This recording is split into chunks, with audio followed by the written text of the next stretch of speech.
Hi viewers, welcome to my channel. இன்றைக்கி நம்ம ஒரு மாலை பட்சத்தோட நோ ஆனியன் நோ கார்லிக் சமையல் தான் பார்க்க போகிறோம். பட் சிம்பிள் சமையல், ரொம்ப எலாபரேட்டாக நிறைய ஐட்டம்ஸ் இல்லை. இன்றைக்கி என்னென்ன பார்க்க போகிறோம்னா ராகியோட ஹல்வா பார்க்க போகிறோம். அதுக்கப்புறம் இது எள்ளுஞ்சாதம், அதுக்கப்புறம் பூசணிக்காயோட மோர் கொட்டு. இதுக்கு நான் பூசணிக்காய் கிட்டத்தட்ட 1 கிலோ இருக்கும். அதை நறுக்கி வச்சுட்டுருக்கேன் வாஷ் பண்ணி. இதை குக்கரில் போட்டு சால்ட் சேர்த்து ஒரு 2 to 3 விசில், ஃப்ளேமை பொறுத்து உங்கள் குக்கரை பொறுத்து 2 to 3 விசில் விட்டு கரெக்டாக வேக வச்சு எடுத்துக்கணும். இதை குக்கரில் போட்டு வச்சிடுறேன்.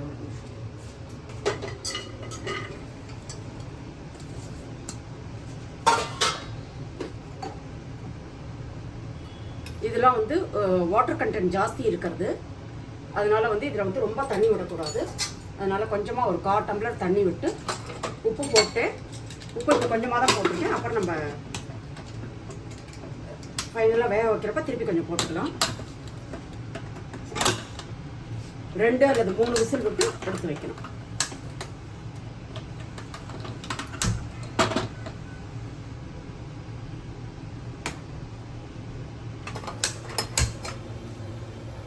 இப்போ அடுத்தது நம்ம ராகி அல்வா எப்படி பண்ணுறதுங்கிறத பார்ப்போம். இதுக்கு நான் ராகி மாவு 1 கப் எடுத்து வச்சுட்டுருக்கேன். அதே ஈக்குவல் குவான்டிட்டி, ஏதாவது 1 ஸ்பூன் குறைச்சிருக்கலாம். நாட்டு சக்கரை எடுத்து வச்சுட்டுருக்கேன். உங்களுக்கு வெல்லம் எடுத்துட்டேன்னா வெள்ளத்தில் டர்ட் இருந்ததுன்னா அதை நீங்கள் தண்ணியை விட்டு, கொஞ்சமாக தண்ணி விட்டு, இதுக்கு ஆசிட் 2 டம்ளர் தண்ணி தேவை. தண்ணி விட்டு அது வெள்ளம் நல்லா கரைஞ்சா போகிறோம், எந்த பாகுபதமும் தேவையில்லை. அதை வடிகட்டி அதை எடுத்து வச்சுக்கணும். அதுக்கப்புறம் நான் இதுக்கு நாட்டு சக்கரை போடுறதுனால 2 கப்பு தண்ணியை கரெக்டாக எடுத்து வச்சுருக்கேன். ஏதாவது ராகி மாவு வளர்ந்தேன்னா அதாலேயே 2 கப்பு தண்ணி. எப்பயுமே ஒரு ஐட்டம் பண்ணுறப்போ கப்புன்னு மெஷர்மெண்ட் எந்த கப்பை வேணால் எடுத்துக்கலாம். ஆனால் அதே கப்பை நீங்கள் எல்லா ஐட்டத்துக்கும் மெஷர்மெண்ட்டுக்கு யூஸ் படுத்தணும். அதான் ஒரே ஒரு லாஜிக் இதில். அதுக்கப்புறம் நெய் நான் 1/2 கப் எடுத்து வச்சுட்டுருக்கேன். முந்திரி பருப்பு ஒரு 8-10 முந்திரி பருப்பை சின்ன பீசஸாக கட் பண்ணி வச்சுட்டுருக்கேன். இப்போ ஏலக்காய் பவுடர் வச்சுட்டுருக்கேன். அதுக்கப்புறம் 1 பிஞ்ச் சால்ட் போட போகிறோம். இதில் ஃபஸ்ட்டு நம்ம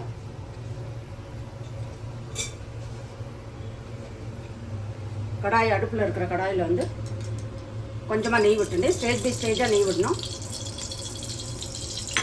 நான் இப்போ முந்திரி பருப்பை நல்லா வறுத்து எடுத்துக்கிறேன். முந்திரி பருப்பு எப்பயுமே லைட்டாக பொன்னிறமாக இருக்கும்போதே எடுத்துடணும்.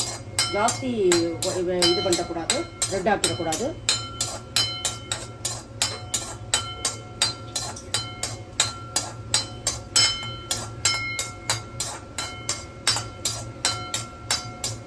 இப்போ முந்திரி பருப்பு கரெக்டான கலருக்கு வந்துட்டு இதை எடுத்து வச்சுக்கிறேன்.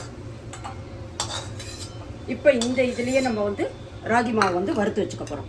இது ராகி நீங்கள் கடையில் வாங்கினாலும் சரி, வீட்டில் இருந்ததாக இருந்தாலும் சரி, கொஞ்சம் ஃப்ரெஷ்ஷாக இருக்கிறதா பார்த்துக்கணும். பழசம் எதையும் பண்ணிடக்கூடாது. அப்போ கசக்கும் உங்களுக்கு.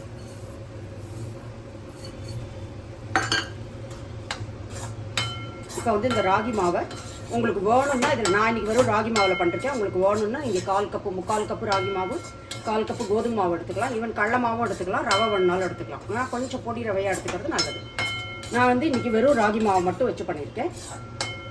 இது ஒரு 3-4 நிமிஷம், கலர்லாம் ரொம்ப சேஞ்ச் ஆகக்கூடாது. 3-4 நிமிஷம் நல்ல வாசனை வர வரைக்கும் வறுக்கணும். சிம்மில் வச்சு வறுக்கிறது எப்பயுமே அட்வைசபிள். மாவெல்லாம் இல்லாட்டி திடீர்னு கலர் சேஞ்ச் ஆகிடும். அது இது கொஞ்சம் கலர் மாறிடுத்து, ஜாஸ்தி வறுபட்டுருச்சுன்னா கசப்புத்தன்மை வந்துடும் இதில். அதனால் இன்னும் கொஞ்சம் நெய் விடுறேன் இந்த ஸ்டேஜில்.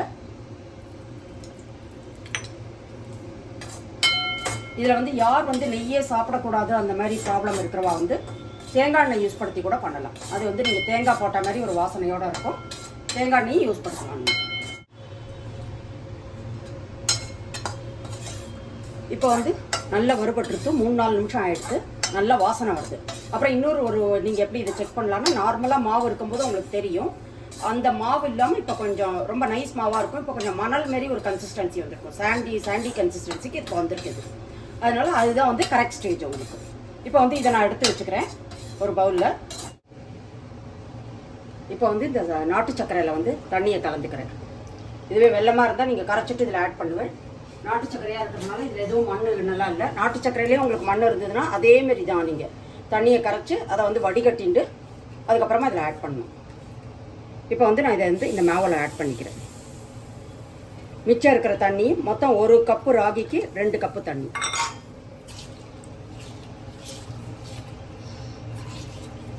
இதை நல்லா மிக்ஸ் பண்ணிட்டோம். இந்த ப்ரொசீஜர் நம்ம எதுக்கு பண்ணுறோன்னா, இது உங்களுக்கு நீங்கள் அங்கே தண்ணி விட்டாலும் அது அடி பிடிக்காது, லம்ஸ் வராது.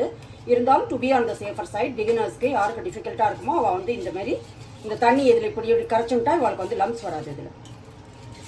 அண்ட் லம்ஸ் எந்த ஸ்டேஜில் வந்தாலும் நீங்கள் விஸ்கை யூஸ் படுத்தி அதை ரொட்டேட் பண்ணால் ஆட்டோமேட்டிக்காக லம்ஸ் வந்து போயிடும். இப்போ வந்து திருப்பி நான் ஆன் பண்ணிட்டேன் கேஸை. ஃப்ளேம் வந்து நான் மீடியத்தில் வச்சுட்டுருக்கேன்.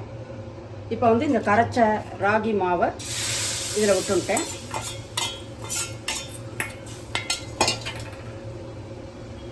இப்போ வந்து இதில் ஒரு பிஞ்ச் வந்து சால்ட் போட்டிருக்கேன்.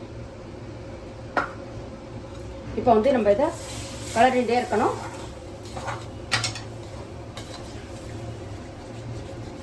இப்படி நம்ம இப்படி பண்ணாலே இருக்க லம்ஸ் வராது. இல்லாட்டி விஸ்கை யூஸ் படுத்தலாம்.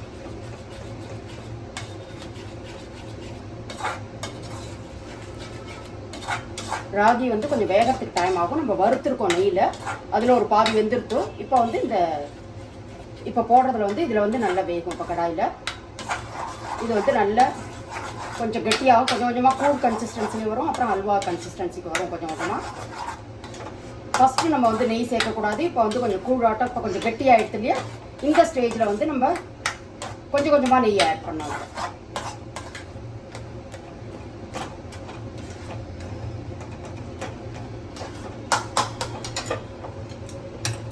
இதில் வந்து நான் 1/4 டீஸ்பூன் வந்து ஏலக்காய் பவுடர் போட்டு,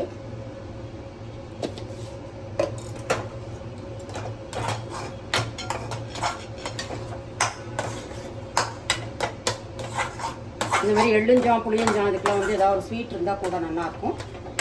அதனால தான் எள்ளுஞ்சாம் பண்ணுறதுனால இது பண்ணியிருக்கேன். இப்போ வந்து நீங்கள் அண்ட் ராகி வந்து உடம்புக்கு ரொம்ப நல்லது, ஏகப்பட்ட கால்சியம் இருக்குது. அதனால் வந்து இதை அடிக்கடி நம்ம யூஸ் பண்ணலாம் வெவ்வேறு விதமாக. எதோ பாரேஜாவோ கஞ்சியாவோ, இல்லை ராகி ஆல்ரெடி நான் போட்டிருக்கேன், காரப்பொடி குழக்கட்டை, இனிப்பு பொடி குழக்கட்டை அந்த மாதிரி பண்ணி சாப்பிட்லாம். ஸ்வீட் வந்து பொதுவாக எல்லாருக்குமே பிடிக்கும். அதனால் வந்து இப்போ வந்து 1 ஸ்பூன் வந்து நெய் ஆட் பண்ணிக்கிறேன். நான் மொத்தம் நான் எடுத்துட்டுருக்கிறது 1/2 கப். அதை விட கொஞ்சம் 1 ஸ்பூன் ஏதாவது கூட இருக்கலாம். நெய் வந்து பொதுவாக ஸ்வீட்டில் வந்து உங்களை பொறுத்து தான், நீங்கள் நிறையா ஆட் பண்ணால் கொஞ்சம் நல்லாயிருக்கும். அவ்வளோதான். இது இப்போ வந்து கெட்டியாகிடுச்சு. இந்த நெய் நம்ம விட்டுறதுலையே தான் இது வந்து வேக போகிறது. அடுத்தது தண்ணியில் வெந்துருத்து, அடுத்து இப்போ நெய்யில் வேக போகிறது.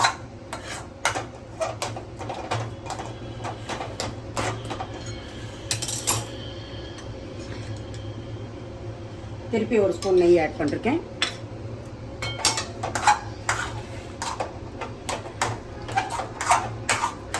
உங்களுக்கு எந்த ஸ்டேஜில் வேணாலும் நெய்யை வந்து நிறுத்திடலாம். நீங்கள் உங்களுக்கு வேண்டாம் ஜாஸ்தி இருக்குன்னு தோணுச்சுன்னா நிறுத்திடலாம்.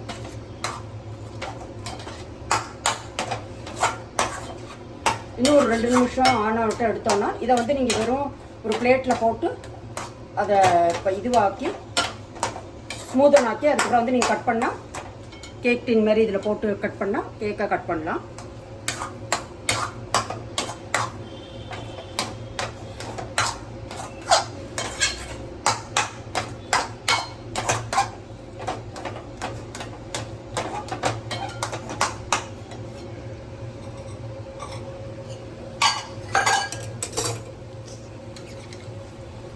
இன்னும் 1 ஸ்பூன் நெய் விட்டுருக்கேன். இதோட நிறுத்திக்கிறேன் நெய். அதாவது கிட்டத்தட்ட 1/2 கப்பு தான். எதில் ராகி மாவு எடுத்துனோமோ அதில் 1/2 கப்பு தான் எடுத்துட்டுருக்கேன். கொஞ்சம் கூட எடுத்துட்டு அதை நிறுத்திட்டேன் 1 ஸ்பூன். நான் இப்போ எதுக்காக பண்ணிட்டு இருக்கேன்னா, இது கன்சிஸ்டன்சி வந்துருக்கும், இருந்தாலும் வந்து கொஞ்சம் அழுத்தி பண்ணுறதுனால நல்லா வேகும். அதுக்காக பண்ணுறேன். சிம்மில் வச்சுன்னு பண்ணுறேன். எப்பயுமே சிம்மில் இருந்தால் உங்களுக்கு கண்ட்ரோல் பண்ணுறது ஈஸி. ஃப்ளேம் பெருசாக இருந்ததுன்னா திடீர்னு வந்து அது கெட்டி ஆகிடும், அடியில் பிடிச்சிடும், ஒன்றுமே பண்ண முடியாது. அப்போ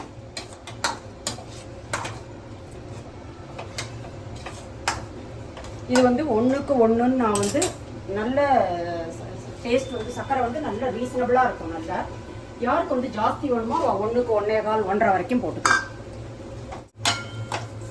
முந்திரி பருப்பு வறுத்து வச்சுருக்கிறத போட்டேன். இன்னும் கொஞ்சம் வச்சுட்டுருக்கேன் மேலே டெக்கரேட் பண்ணுறதுக்கு. இப்போ உங்களுக்கு தெரியும் நல்ல இதில் வந்துருக்கு பதத்தில். இந்த பதத்தில் எடுத்து நீங்கள் பிளேட்டில் வந்து அதை இது பண்ணால் உங்களுக்கு வந்து பிளேட்டில் போட்டு கட் பண்ணால் உங்களுக்கு கேக் மாரி வந்துடும். இப்போ வந்து நான் இதை வந்து சர்விங் பவுலில் மாற்றிடுறேன். நம்மளோட ஹெல்த்தியான டேஸ்டியான ராகி அல்வா வந்து ரெடி ஆகிடுது. இது வந்து ஸ்பூனை வச்சுன்னு சாப்பிட்ற மாதிரி இலை எல்லாம் போட்டு நம்ம சாப்பிட்ற மாதிரி இருக்குது.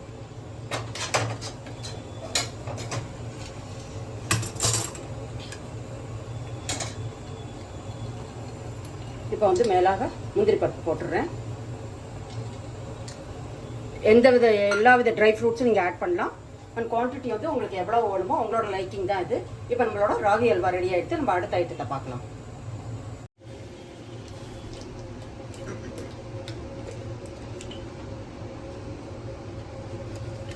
இப்போ வந்து எள்ளு சாத்துக்கு தேவையான பொடியை பண்ணிட்டுலாம். இதுக்கு வந்து 1 2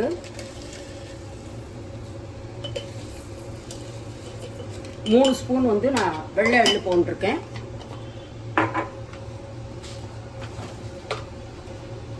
வெள்ளை உளுத்தம் பருப்பு வந்து 2 ஸ்பூன் போட்டிருக்கேன்.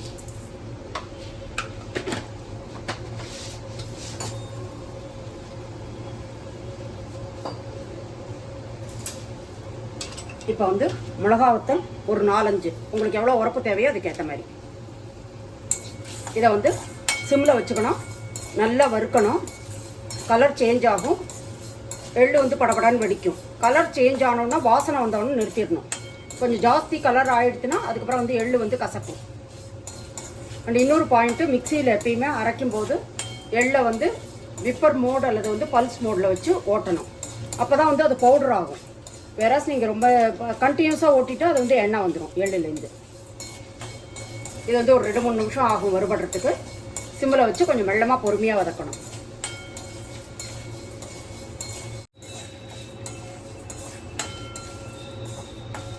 நல்லா வறுபட்டாச்சு.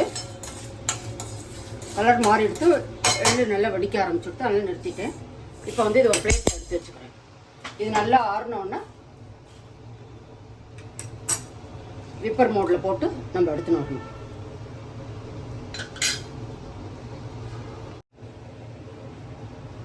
எள்ளு பவுடர் வந்து ரெடி ஆகிடுது.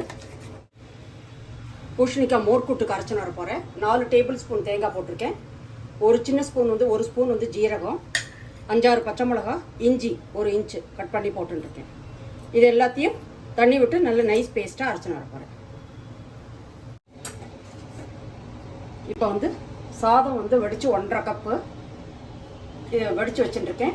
இதை வந்து ஆற வச்சுருக்கேன் நல்லெண்ணெய் விட்டு. இதில் வந்து இதை போட்டுக்கிறேன். நான் இப்போதைக்கு வந்து ஒரு 2.5 டீஸ்பூன் 3 டீஸ்பூன் போட்டிருக்கேன். இதுக்கு தேவையான சால்ட்டு நான் சாத்தில் வந்து உப்பெல்லாம் போட்டு வெடிக்கலை. என்ன சால்ட்டும் இப்போ தான் போடுறேன். ஒரு 1/4 ஸ்பூன் போட்டிருக்கேன். அப்புறம் பெருங்காயம் ஒரு 1/2 ஸ்பூன்.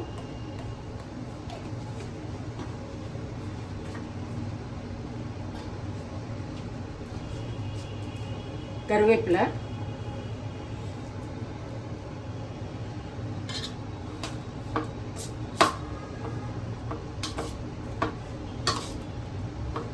இதை நல்லா கலந்து மிக்ஸ் பண்ணிடுவோம். நிதானமாக எல்லா இடத்துலையும் ஸ்ப்ரெட் ஆகிற மாதிரி நல்லா கலக்கணும். எண்ணெய் நான் ஆல்ரெடி விட்டுருக்கேன். தேவைன்னா விட்டுக்கலாம். இதில் நம்ம போட வேண்டியது வெறும் கடுகு மட்டும்தான் தாளித்து கொட்டணும். யாருக்கு வந்து கருவேப்பிலை அதில் வறுத்து போடுறது பிடிக்குமோ கடுகோடையும் கொஞ்சம் கருவேப்பிலை நீங்கள் வறுத்து போட்டுக்கலாம்.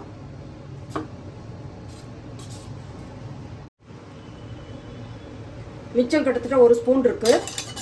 அதையும் போட்டுட்டேன் நான் தேவைன்னு வேண்டிருக்கும். இதை வந்து நல்லா மிக்ஸ் பண்ணிடலாம்.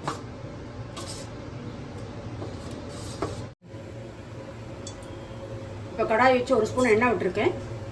இந்த நம்ம எள்ளுஞ்சாத்துக்கு 1 ஸ்பூன் கடுகு போட்டுருக்கேன். இதில் தாளிச்சு கொட்டுறதுக்கு பெருங்காயம் இது ஆல்ரெடி போட்டாச்சு கருவேப்பிலை. இந்த ஸ்டேஜ்லேயும் உங்களுக்கு வேணும்னா நீங்கள் கருவேப்பிலை ஆட் பண்ணிக்கலாம்.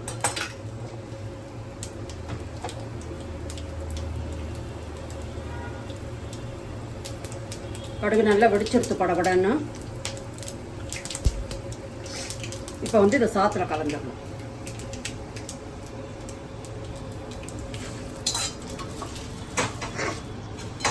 இப்போ நம்மளோட எள்ளுஞ்சா வந்து ரெடி ஆகிடும். இப்போ வந்து ஒரு பவுலில் வந்து 4 கரண்டி, இந்த கரண்டியால் 4 கரண்டி வந்து தயிர் எடுத்துக்கிறேன். அப்புறம் இதில் வந்து நம்ம அரைச்சின்னு வந்தது தேங்காய், பச்சை மிளகா, ஜீரகம், இஞ்சி அதை வந்து இதில் போட்டுக்கிறேன்.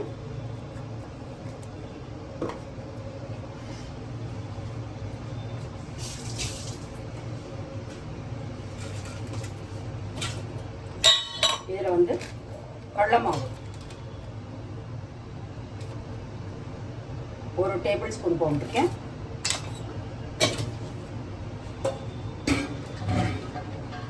இப்போ வந்து இதை நல்லா மிக்ஸ் பண்ணி வச்சுக்கணும்.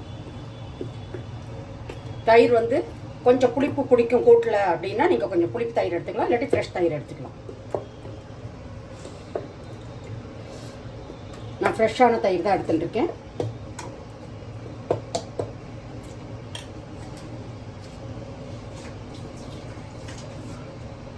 சும்மா ஒரு 2 டேபிள் ஸ்பூன் வந்து தண்ணி வந்து மிக்ஸி அலம்பி ஊற்றிட்டுருக்கேன்.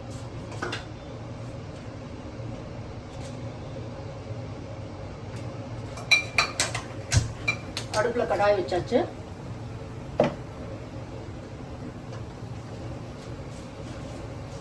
இதில் வந்து நம்ம வெறும் கடுகு மட்டும்தான் தாளிக்கணும்.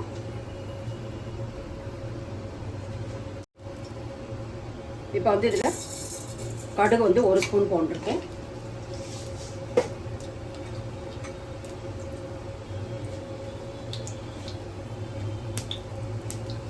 கருவேப்பிலை, பெருங்காயத்தை நீங்கள் இந்த அரைச்சி விட்டுருக்கோங்க அதுலேயும் கலந்துக்கலாம்.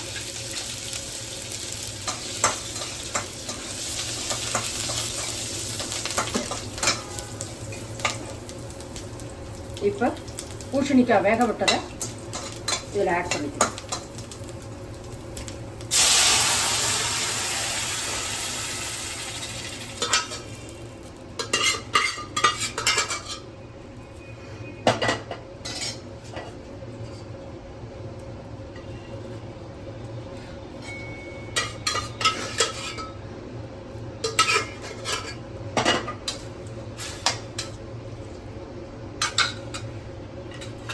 இப்போ கொஞ்சம் வேகிறப்ப கொஞ்சம் உப்பு போட்டோம். இப்போ கொஞ்சம் உப்பு போட்டுக்கிறேன் 1/2 ஸ்பூன். அதுக்கப்புறம் இதை பண்ணி முடித்தோன்னா டேஸ்ட் பண்ணிவிட்டு வேணுன்னா ஆட் பண்ணிக்கலாம்.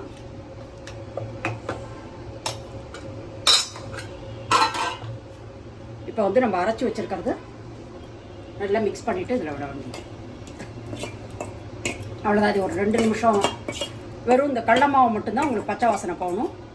அதுக்காக தான் கொதிக்கணும். மற்றபடி வந்து எல்லாமே நம்ம வேக வச்சது இது தான். அதனால் இது கொஞ்சம் கொதிக்கட்டும் ஒரு 3-4 நிமிஷம். இதில் வந்து ரொம்ப முக்கியம் வந்து நீங்கள் தேங்காய் எண்ணெய் யூஸ் பண்ணுங்க தாளிக்கிறதுக்கு எல்லாத்துக்குமே நல்லா இருக்கும். இப்போ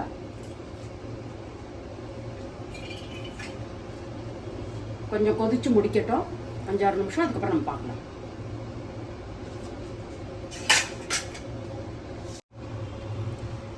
இப்போ நம்மளோட பூசணிக்காய் மோர்க்கூட்டு வந்து ரெடி ஆகிடுது. இதில் மேலாக தேங்காய் எண்ணெய் வந்து ஒரு 1.5 டீஸ்பூன் நான் விட்டுருக்கேன். அதுக்கப்புறமா கொத்தமல்லியோட ஃப்ளேவர் வந்து ரொம்ப நல்லாயிருக்கும் அதில். இப்போ நம்மளோட பூசணிக்காய் மோர்க்கூட்டு வந்து ரெடி ஆகிடுது. இது சர்விங் பவுலில் மாற்றிட்டு உங்களுக்கு காமிக்கிறேன்.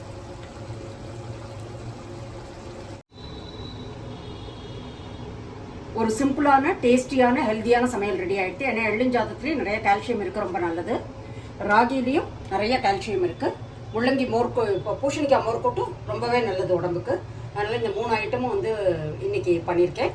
இதில் வந்து உங்களுக்கு என்னென்னா இந்த பாருங்கள், இதை வந்து கேக்காக ஜஸ்ட்டு போட்டு பார்த்தேன். நடுவில் டாயம் இருக்கிறப்ப அதை வந்து கேக்காட்டம் வந்துருக்கு பாருங்கள் உங்களுக்கு நீட்டாக. அதனால் இந்த ராகி வந்து ஹெல்தி அண்ட் பண்ணுறது ரொம்ப ஈஸி. அதனால் இந்த ரெசிபி, இந்த காம்பினேஷன் ரொம்பவே டேஸ்டியாக இருக்கும். இதை கட்டாயம் பண்ணி பாருங்கள். அப்படி இந்த ரெசிபி உங்களுக்கு யூஸ்ஃபுல்லாக இருந்தால் சேனலை லைக் பண்ணி ஷேர் பண்ணி சப்ஸ்கிரைப் பண்ணுங்கள். மீண்டும் ஒரு நல்ல ரெசிபியோடு நான் உங்களை மீட் பண்ணுறேன். Until then take care. Thank you.